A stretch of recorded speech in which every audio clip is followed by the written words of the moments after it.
Un oiseau exceptionnel qui a vécu pendant pas mal de temps sur le Cap Blanc-Nez, qui s'appelle le faucon pèlerin, qui est l'oiseau le plus rapide du monde. Il a été chronométré à plus de 400 km/h en piqué. Alors imaginez, c'est aussi rapide, voire plus rapide que le TGV. Et actuellement, il est un petit peu dérangé par le hibou grand-duc qui est en train de faire prendre ses quartiers sur le Cap Blanc-Nez. Alors vous le disiez tout à l'heure, il y a également de très jolies pierres. Vous évoquiez les pierres du Cap Griné. On l'a vu, c'est une vraie mine d'or ici pour les passionnés de géologie et de pierres. À Isques, Luc Carpentier, grand collectionneur, nous a ouvert les portes de sa maison où il conserve précieusement quelques 3000 pièces dont la plupart ont été trouvées sur les plages de la Côte d'Opale. Le Cap Blanc-Nez, c'est son terrain de jeu. Les majestueuses falaises qui bordent la Manche, Luc Carpentier vient souvent les longer à la recherche de trésors qu'il ne trouve qu'ici. Cet habitant du Boulonnais est collectionneur de pierres. C'est mon petit coin de paradis. Donc je ne suis pas le seul qui vient là. Mais bon, à voir le nombre de pierres qu'on trouve encore, on ne doit pas être beaucoup. C'est que de la pyrite ici. Donc on va avancer un petit peu pour essayer de trouver quelques pièces quand même.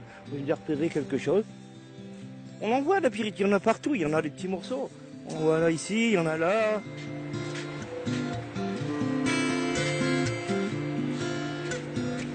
Voilà, là j'en ai trouvé des plus gros. On va essayer de les défaire. C'est pas très confortable.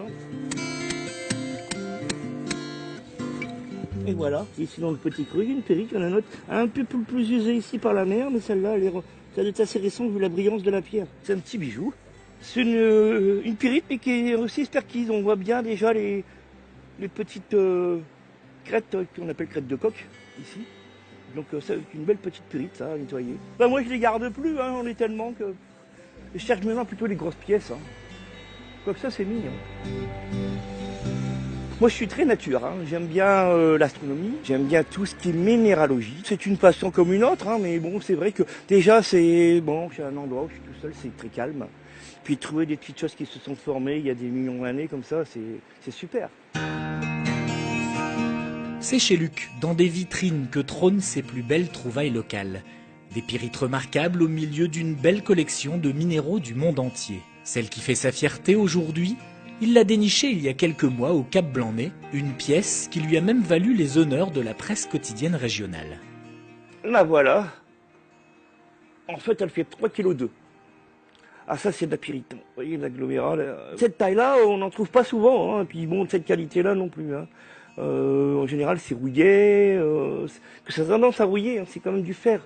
Bon, et là, je les trouve toutes brillantes. Et on les trouve plus facilement l'hiver à cause des tempêtes. Comme les tempêtes remuent un petit peu tout ça, le sable, les roches, c'est du bon moment pour aller les chercher. Pendant la ruée vers l'or aux États-Unis, la pyrite était surnommée l'or des fous. Les chercheurs malchanceux, dans leur désespoir, la confondaient parfois avec le précieux métal doré. Notre passionné, lui, n'a pas perdu le nord. Ses expéditions, qu'elles soient ou non couronnées de succès, lui offrent à chaque occasion le spectacle incomparable d'un paysage exceptionnel.